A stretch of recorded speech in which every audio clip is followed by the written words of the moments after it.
안녕하십니까. 국토방위의 임무를 수행하고 있는 대한민국 예비군 여러분, 아나운서 김환입니다. 대한민국 남성이라면 누구나 군대를 다녀와야 하는데요.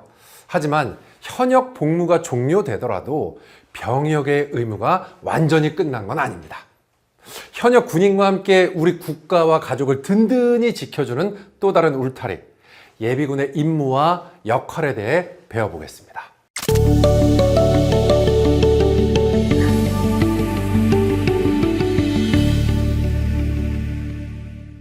먼저 전투부상자 처치입니다.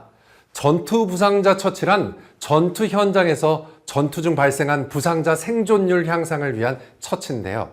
전투 현장에서 발생 가능성이 높고 예방 가능한 사망 원인인 팔다리의 대량 출혈, 기도폐쇄, 긴장성 기흉에 초점을 맞춘 부상자 처치 및 환자 후송을 말합니다.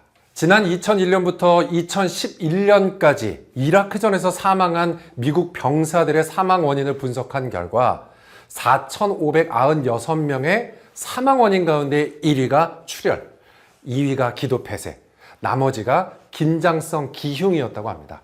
안타까운 것은 부상으로 인한 출혈 환자의 30% 이상은 현장에서 적절한 출혈 관리를 받지 못한 채 버티다가 의무시설에 도착하기 전에 또는 후에 사망했던 건데요. 만약 전투부상자 처치에 대해 알았더라면 전투부상자의 생존율이 높아질 수 있었겠죠. 사람은 전체 혈액의 10%가 빠져나가면 의식이 혼미해지고 30% 이상의 혈액이 빠져나가면 생명이 위독하다고 하는데요. 출혈 관리만 할 수 있다면 부상자의 생존 가능성이 크게 높아질 수 있다는 사실 기억하셔야겠습니다. 신속한 전투부상자 처치를 위해 지급되는 장비인 전투용 응급처치 키트, 지혈대에 대해 알아보겠습니다. 전투용 응급처치 키트란 전투 현장에서 부상자 발생 시에 즉각 응급처치를 할 수 있도록 전투원에게 지급하는 휴대용 응급처치 물자입니다. 처음 응급처치 키트는 지혈대, 개인 압박붕대, 반창고, 장갑, 상처 드레싱 패드에서 현재는 가위, 응급지혈 거즈가 추가되어 7가지 구성 품목으로 이루어져 있으며 지혈대는 혈액을 차단해 대량 출혈을 막는 도구입니다. 지금부터 출혈을 가장 효과적으로 관리할 수 있는 방법을 알아보겠습니다.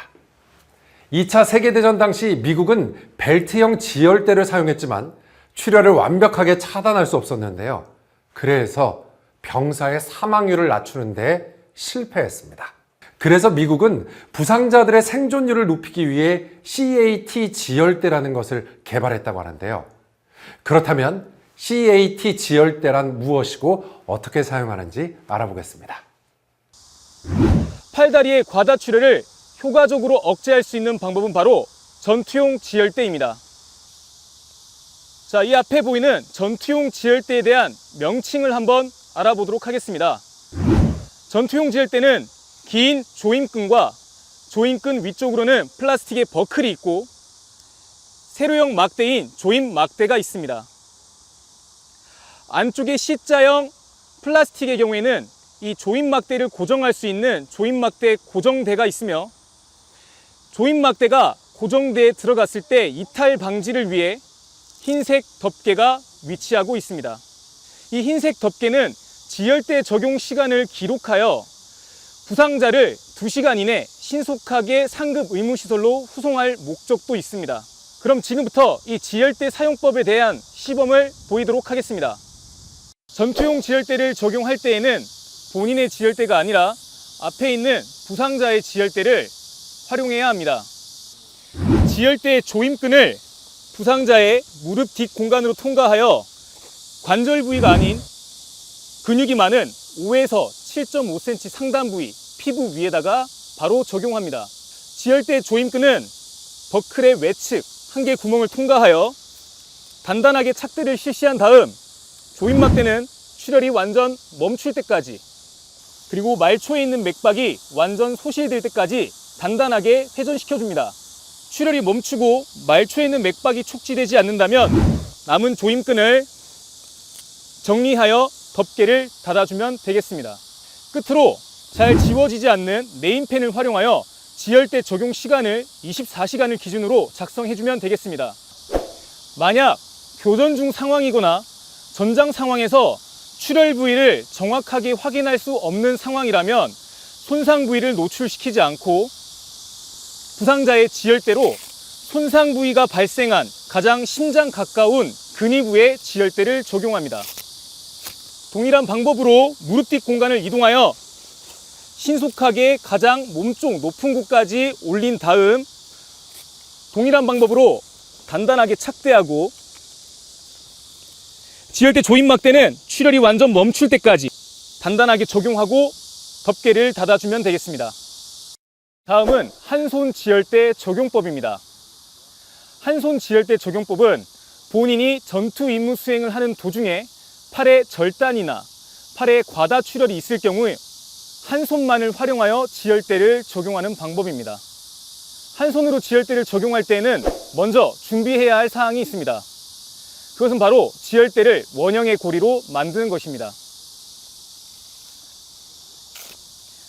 지혈대 조임끈을 끝까지 펼쳐 놓은 채 버클의 외측 한 개 구멍에 지혈대를 조임끈을 통과시켜주면 되겠습니다. 이렇게 원형의 고리를 만들어준 다음 반으로 접어 응급처치 키트나 또는 전투조끼에 휴대하고 있다가 팔에 절단이나 과다 출혈이 발생했을 때 신속하게 한 손만으로 지혈대를 적용합니다. 제가 지금 현재 왼팔에 절단이 있는 상황으로 가정하고 시범을 보이겠습니다. 원형의 고리를 팔에 통과시킨 다음 조임끈 끝부분을 잡아 끝까지 당겨주면 되겠습니다. 조임끈을 부착한 다음 양손 지혈대와 동일하게 조임막대를 감아 출혈이 완전 멈출 때까지, 그리고 말초에 있는 맥박이 완전 소실될 때까지 단단하게 적용해주면 되겠습니다. 남아있는 조임끈은 정리하여 덮개를 닫아주면 됩니다. 팔다리에 소량의 출혈이 있거나 지혈대를 적용할 수 없는 부위에 출혈이 있을 경우에는 개인 압박 붕대를 활용하여 지혈을 할 수 있습니다. 개인 압박 붕대는 패드와 탄력 붕대, 고정 클립이 일체형으로 되어 있어 사용이 매우 간편합니다. 먼저 손상 부위 위에 패드를 올려놓고 단단하게 붕대를 감아주면 됩니다. 붕대를 다 감게 되면 흰색의 고정 클립이 있습니다. 이 고정 클립은 위와 아래쪽에 고정하여 붕대가 느슨하게 풀리는 것을 방지해 줄 수 있습니다. 개인 압박 붕대를 적용한 이후에는 주변에 있는 신경이나 혈관이 압박되지 않도록 지속적으로 경과 관찰을 해주면 되겠습니다.